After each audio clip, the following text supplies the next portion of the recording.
Ghosts versus real history. What each series says about its country's history. The eerily beloved British comedy Ghosts was first adapted into an American supernatural sitcom. It has now appairated into 3 more adaptations in Germany, France, and Australia. In each version, half of a modern living couple inherits a historic mansion. After moving in, the woman has a brush with death, which allows her to see dead people. The spirits, thrilled that a living person can interact with them, quickly incorporate her into their various rivalries, romances, and hijinks, which have been simmering over centuries of co-haunting. What makes the show particularly special for history lovers is that each ghost met their demise in a different era, so people from the past are brought to life, or rather afterlife, in a unique and humanizing way. Some of the characters are archetypes of classic ghost stories, like the Grey Lady and Headless Specter, but all typify important cultural touchstones from the history of each country they're set in. Where each set of phantoms converge and differ says a lot about how each country views its own history. Let's take a look at the spectral ensemble from each series, and compare them to each other and to real history. Ghosts UK. The original 2019 series was created, written by, and starred the 6 members of the comedy troupe Them There. They previously performed together on Horrible Histories. If you haven't already, check it out. It's one of my favorite shows and I reference it regularly. It features side-splitting sketches like stupid deaths, historical wife swap, and catchy songs about monarchs. Ghosts was clearly a brilliant project for the history-loving Them There troupe. Robin, real name Rook, is the oldest ghost, an early man who is struck by lightning while hiding from a bear. He displays characteristics of a Neanderthal, an archaic group of humans who lived in Britain as early as 400,000 years ago. Neanderthals mated with Homo sapiens and disappeared as a separate group around 50,000 years ago, so Robin's time range is pretty wide. As a ghost and a person who lived before the development of writing, he would have had no way to keep track of his own age. Neanderthals were capable of some speech, but they did not have the brain structure necessary for the complex sounds of modern humans. However, his centuries of observing the world have made him wise. He has also learned to play chess and speak French perfectly. He worships the moon, as many prehistoric cultures did. And Neanderthals had some concept of the afterlife, as they buried their dead with care and burial goods. The basement ghosts are a group of unnamed peasants who died of the Black Plague around 1349, when the land was a village. One took a trip to London and came back with stories of seeing the king and furs infested with infected fleas. Sir Humphrey Bone was a Tudor nobleman involved in a plot to assassinate Queen Elizabeth I in 1575. There were numerous real plots by Catholics to unthrone the Protestant queen, including the Ridolfi plot in 1571 and the Babington plot in 1586. Most notable traitors, like Thomas Howard, Duke of Norfolk, were taken to London for a date with the axe. Had this been Sir Humphrey's fate, he would have been stuck haunting the Tower with hundreds of other, more famous headless ghosts. But, luckily for the show, he met with a decapitating accident while evading royal guards. With so many historic heads chopped off in the 16th century, the headless ghost is a popular trope in Britain. Mary Guppy was the victim of Elizabeth's successor, James I, and his fervor for witch trials. He started a craze in his homeland, Scotland, where over 2,000 women were executed. When he became King of England in 1603, his new subjects weren't as keen on it. Poor Mary was one of just 500 English women executed for witchcraft. In England, most witches were hanged. Only a handful were burned if they were convicted of another crime as well, like Mary Lakeland, who was burned in Ipswich in 1645 after being accused of killing her husband with magic. Catherine Kitty Higham. Kitty's story is taken directly from a real woman, Dido Elizabeth Bell. She was born in the West Indies in 1761 to an enslaved woman. Her father, a British naval officer, sent her to England to be raised by his uncle, the Earl of Mansfield. He was a judge, and one of his rulings led Britain to abolish slavery. He raised Dido alongside her cousin, Lady Elizabeth Murray. The two girls had a close bond, but were not treated equally. Elizabeth was allowed to attend royal balls, received a massive inheritance, and married a gentleman. Dido got a modest allowance, wed a servant, and died at 43. Thomas Thorne is here for the Bridgerton and Jane Austen fans. He is a Regency dandy and romantic poet, a la Percy Shelley and Lord Byron, whom he despises. Like his prototypes, he is melodramatic, lovelorn, and has an inflated ego about his own artistic abilities. In life, he visited Button House to put the moves on the Lord's daughter, Isabel. But in an Austen meets sitcom misunderstanding, he ends up fighting a duel for her and losing. In death, he falls desperately, cringily, in love with Allison. Lady Stephanie Fanny Button is the lady of the house, from the Edwardian era, circa Titanic and Downton Abbey. She is pompous, overbearing, and highly judgmental of her distant relative, Allison. She was thrown out of a window by her cheating husband in 1912 and reenacts her traumatic fall every night. She is an amalgamation of the stereotypical upper-class woman of the time and the Penny Dreadful craze for sensationalizing violence and the macabre. Like the archetype Grey Lady, she can be seen in photographs.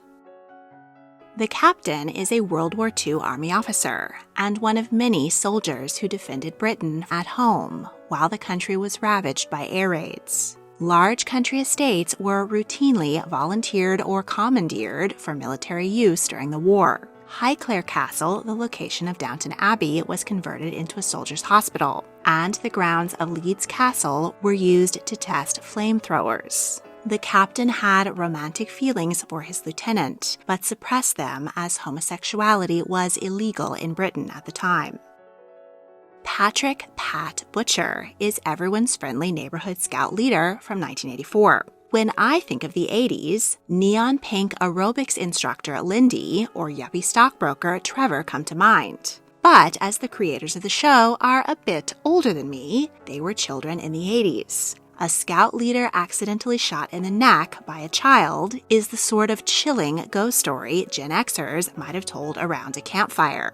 The scouting movement began in England in the late 1800s, fueled by Robert Baden-Powell's fame as a hero of the Boer Wars. The Boy Scouts and Girl Guides grew in popularity. In England, it is common for scouting events to take place at country estates. Mary Princess Royal donated the Foxleys estate to the Girl Guides. Julian Fawcett, MP, is a Tory Member of Parliament, aka a Conservative politician. He died of a heart attack in 1993 whilst in a compromising position with his secretary. After Margaret Thatcher left office in 1990, the Tories had a major image problem. New Prime Minister John Major declared in 1993 that his party needed to get back to neighborliness, decency, and courtesy, satired by Julian's cry of family, family, family.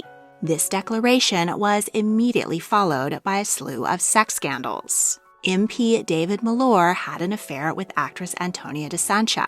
Transport Minister Stephen Norris had 3 different mistresses. And Stephen Milliken was found dead in his kitchen from autoerotic asphyxiation. Ghosts serves poetic justice to the sleazy, dishonest politician who must spend eternity without trousers. Filming took place at a real historic mansion, West Horsley Place in Surrey. Parts of the building date to 1425. Henry VIII really did enjoy a banquet there. He gifted it to courtier Henry Courtenay, then cut off his head and regifted it. Elizabeth I stayed there for a week, and Guy Fawkes was employed there as a footman. Now let's cross the pond and meet the American specters. Ghosts US is set in Hudson Valley, New York. Woodstone Manor is inspired by several real Victorian mansions, but filming was done in Montreal, Canada to save money. The house was added using Hollywood magic, aka CGI. Thorfinn is where we run into the first loss in translation. Neanderthal robin wouldn't work for the US, as the earliest humans to reach the Hudson Valley arrived around 10,000 years ago. They were modern humans and ancestors of the Mohican and Lenape people. It might not have been the best look to have a Native American character speaking broken English. So many of Robin's characteristics were given to Thor, a Norse Viking. Leif Erikson and his crew were the first Europeans to explore North America. They set up colonies in northern Canada around 1000 CE. But evidence of Vikings has been discovered in the Hudson Valley. They likely traveled from Newfoundland down the St. Lawrence River and into what is now New York State. Though Thor is charming, one issue I and many other viewers have is that there is really no historic reason for him to speak poor English. Unlike Neanderthal Robin, Vikings were modern humans with fully developed brains. Thor seems rather to fall into the stereotype that Vikings were thuggish brutes. But in reality, they had written language and were highly cultured by their travels. Thor became good friends with Sasapis and learned the Lenape language. Then both learned English when colonists arrived. So Thor really should be speaking better. Sasapis represents Native Americans pre-European contact. He died in 1513. A few European explorers had sailed into New York Harbor by this time. However, Lenape people in canoes first made contact with Italian Giovanni de Verrazzano in 1524, after Sas's demise. He is a hunter and storyteller, both important vocations among the Lenape, who share their history via oral tradition. He therefore shares some characteristics with hopeless romantic Thomas Thorne, who, let's face it, probably also died a virgin. According to legend, Lenape people sold Manhattan Island to the Dutch for $24 worth of beads and trinkets. However, this story is not accurate. Colonist Peter Minuit did record the purchase of the island in 1626 for 60 guilders, about $1,000 today. But the Lenape did not have a concept of land ownership. Even if the trade really did take place, the Lenape likely meant to grant the Dutch the right to hunt and stay on the island, not to own it. Captain Isaac Higgintoot is the American answer to the captain. While the U.S. did fight in World War II, all the action took place overseas. The last fight in the Hudson Valley was the Revolution, and as the battle for independence plays a massive role in the American historical consciousness, a ghost from this era was a must. Isaac was involved in the battle over Fort Ticonderoga in 1777. When the Americans were forced out, they retreated to New York City. En route, Isaac fell ill with dysentery, a gastrointestinal disease caused by consuming contaminated water. It was devastatingly common amongst soldiers on the march. The fact that both the British and American captains are gay, interestingly, questions the stereotype of the manly soldier, and Isaac is in good company. Baron Friedrich von Steuben was pushed out of the Prussian army for his sexual orientation, but he was recruited by George Washington to drill the American army into shape, enabling them to win the war. Isaac's arch-nemesis, Alexander Hamilton, may have been bisexual. Many of his letters with John Lawrence have been interpreted as romantic. The U.S. basement ghosts died during the 1832 cholera epidemic, which killed over 250,000 people in New York City alone. Cholera has similar causes and symptoms to dysentery. Victims had a sallow, sunken complexion, but the disease did not cause sores. Those were likely the result of other illnesses, associated with being shut in a pest house with dozens of other sick people, which was a common practice. Henrietta Hetty Woodstone is the lady of the manor. While Fanny died in 1912, Hetty is a bit older. She died in 1895 at the height of the Gilded Age, a period in American history particularly notorious for industrialists exploiting workers in dangerous factories and mines. Hetty is a gleeful capitalist, addicted to cocaine, and makes frequent jokes about child labor. Robber barons and their wives flocked to New York City, where they built mansions on Fifth Avenue, and the nearby Hudson Valley is littered with their country estates. Caroline Astor, Alva Vanderbilt, and Mamie Fish, all of whom Hetty mentions, were social and philanthropic leaders. Hetty starts off very judgmental of her descendant, Sam, but she lightens up over time and encounters with the washing machine. Alberta Haynes is a uniquely American ghost. As a 1920s Prohibition-era singer, she represents an era during which Black Americans were free from slavery, in the midst of the Great Migration to the North for better opportunities, and developing jazz music, which would later give birth to rock and roll, R&B, and hip-hop. But Alberta still faced racism. Musicians including Bessie Smith, Mamie Smith, Ma Rainey, and Alberta Hunter lit up Harlem clubs with their incredible voices, not because they were tiny, beautiful Barbie dolls. Alberta is full of wild stories of her band and bootlegger boyfriend, indicative of the jazz and prohibition culture. It was common for bands to be hired to play private parties, as Alberta was that fateful New Year's Eve in 1928. Susan Flower Montero is another uniquely American ghost. While there were hippies around the world, the movement started in and had the most impact in the U.S. The counterculture protested the Vietnam War and promoted civil rights, environmentalism, and sexual liberation. Susan was heartbroken when her brother went MIA in Vietnam and her boyfriend died, so she left law school and her family behind. Some hippies were drawn into cults by charismatic leaders. In 1969, followers of Charles Manson murdered 9 people. Flower often reminds the group that she robbed a bank, a la Patty Hearst, though this actually happened in 1974. Flower was mauled by a bear while high in 1969. Peter Pete Martino's main difference from Pat is that he was shot by a Girl Scout. Both Boy and Girl Scouts are popular in the US, but Girl Scouts have the cookies. Trevor Lefkowitz is a modified Julian. While the UK had a slew of sex scandals in the 90s, the US had one disgraced politician who overshadowed all the others, President Bill Clinton. As he is still alive, a ghost in his guise would likely be seen as more of a political commentary than the creators wanted. An American caricature which is more ripe for a cosmic pantsing is the finance bro. Trevor died in 2000. In the wake of the 2008 financial crisis, the hedge fund managers and stockbrokers who crashed the economy, then got a bailout at taxpayer expense, are not exactly adored. Trevor often brags that he attended the Wharton School, the alma mater of a certain recent president, making for an under-the-radar political commentary.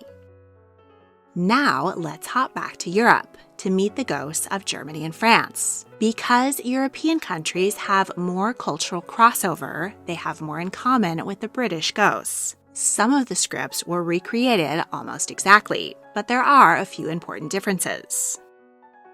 Ghosts Germany finds young couple Emma and Felix moving into Donnerhall House. Filming was on location at Burgerhausen Castle, which was built in the 1200s, complete with a moat, and was once the home of the Knights of Burgerhausen, and then the Archbishops of Cologne.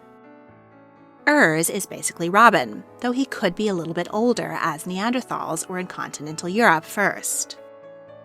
Claudius is Germany's answer to the gay soldier. It is understandable that Germans would not want to cast a World War II-era soldier as a main character. Germans value acknowledging the darker aspects of their history, but trying to make a Nazi funny and likable probably isn't the right tone. Claudius is a Roman legionnaire who was assigned to Germania, He was crushed to death by marble documents in the year 22. This puts him a bit after the Gallic Wars in the 50s BCE, during which Julius Caesar conquered Gaul and expanded the Roman Empire north. Claudius lived when the Romans were settling the area and needed a lot of soldiers to protect them from the Gauls, who were salty about being occupied.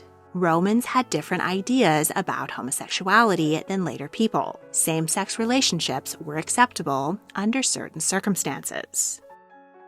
Grete, like Mary, was burned at the stake. Witch trials were the most intense in Germany, where 25,000 people were put to death, often by burning, because it was the most excruciating way to go. Friedrich Dorn is the German translation of Romantic poet Thomas Thorn. The Romanticism movement was also big in Germany, with writers like Wilhelm Wachnore and Friedrich Schlegel. Adelheid died in 1890, the final golden years of the German Empire. A generation later, in 1918, the German monarchies were abolished. Adelheid's children might have lost their power and influence, but she remained the lady of the house. Svenny differs from Pat and Pete in that she is a Waldorf teacher. Waldorf is an educational model which gained popularity after World War II. It incorporates many hands-on artistic and outdoor activities, like archery. Joachim, Germany's pantsless ghost from the 90s, is neither a politician nor a finance bro. He is an insurance salesman, an occupation which is viewed by Germans as even less scrupulous, if you can believe it.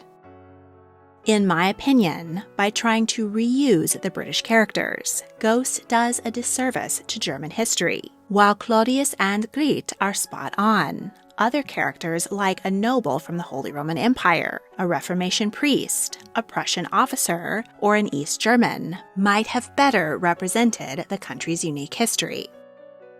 Ghost's France sees Alison and Nabil move into Chateau du Mérideau. Filming takes place at the real Chateau de Vaugeon outside of Paris, built in 1829 on the grounds of an older estate.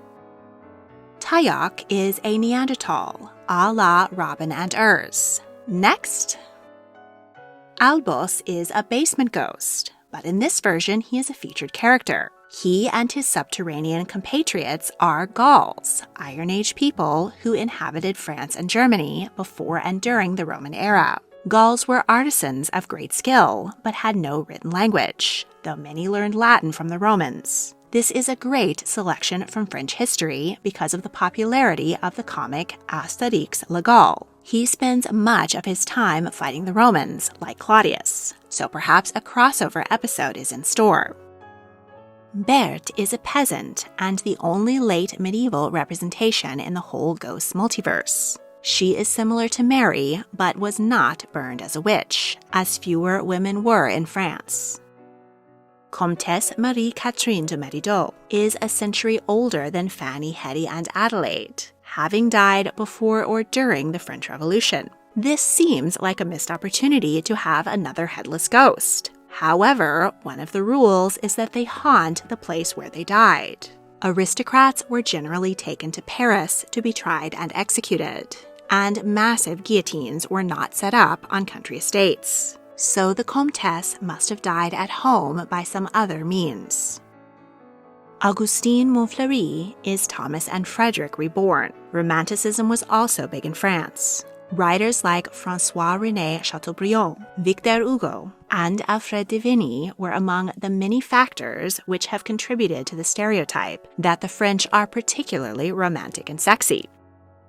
Georges Perrache is the captain promoted to colonel. The French series has added an interesting twist by including a rival, the collaborator.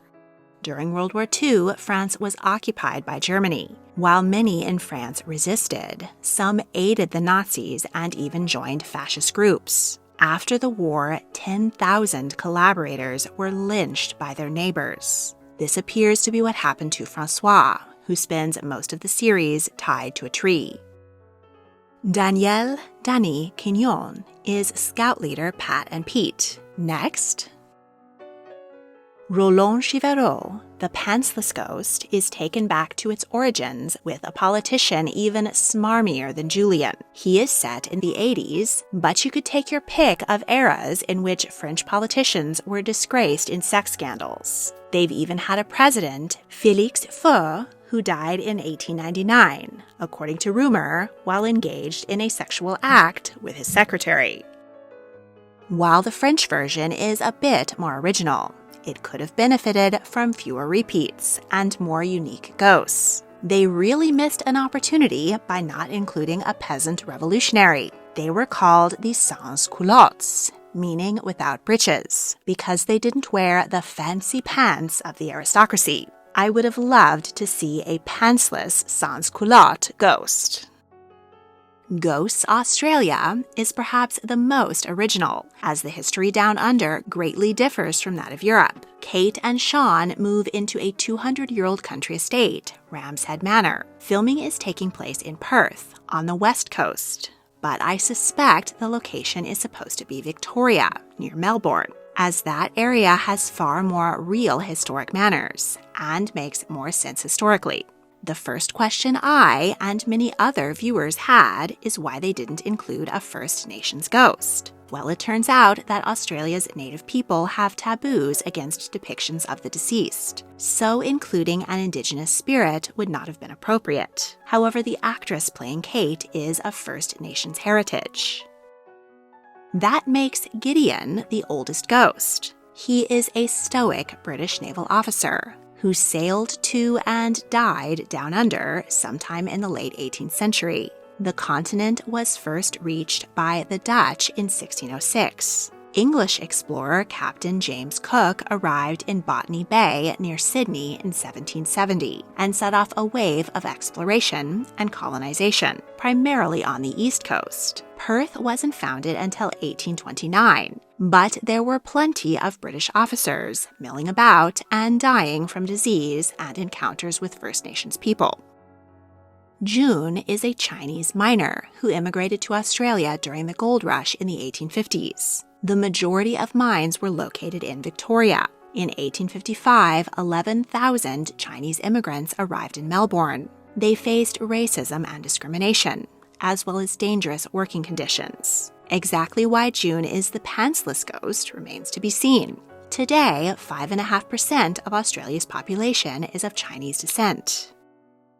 Eileen is a contemporary of June, so there may be some backstory there. She was a survivor of the Irish potato famine in the 1840s and 50s. It sent 2 million people fleeing, primarily to North America and Australia.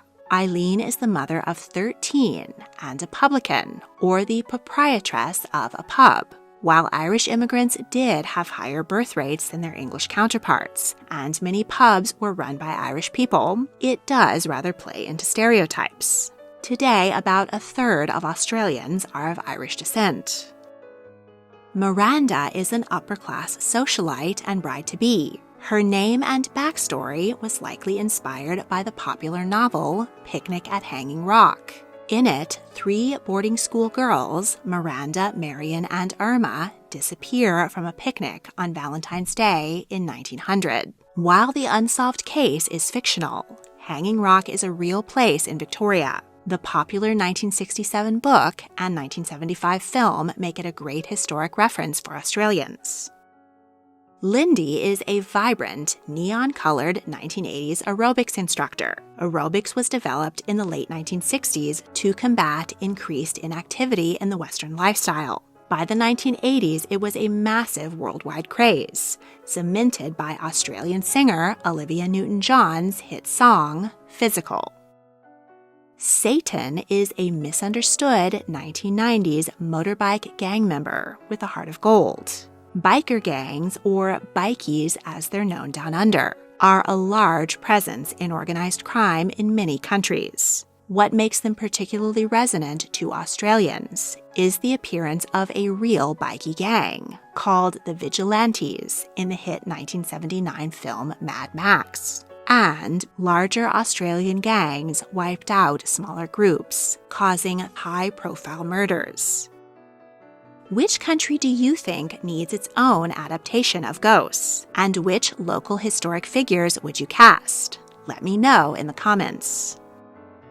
Want even more tea on history? Check out the History Tea Time podcast.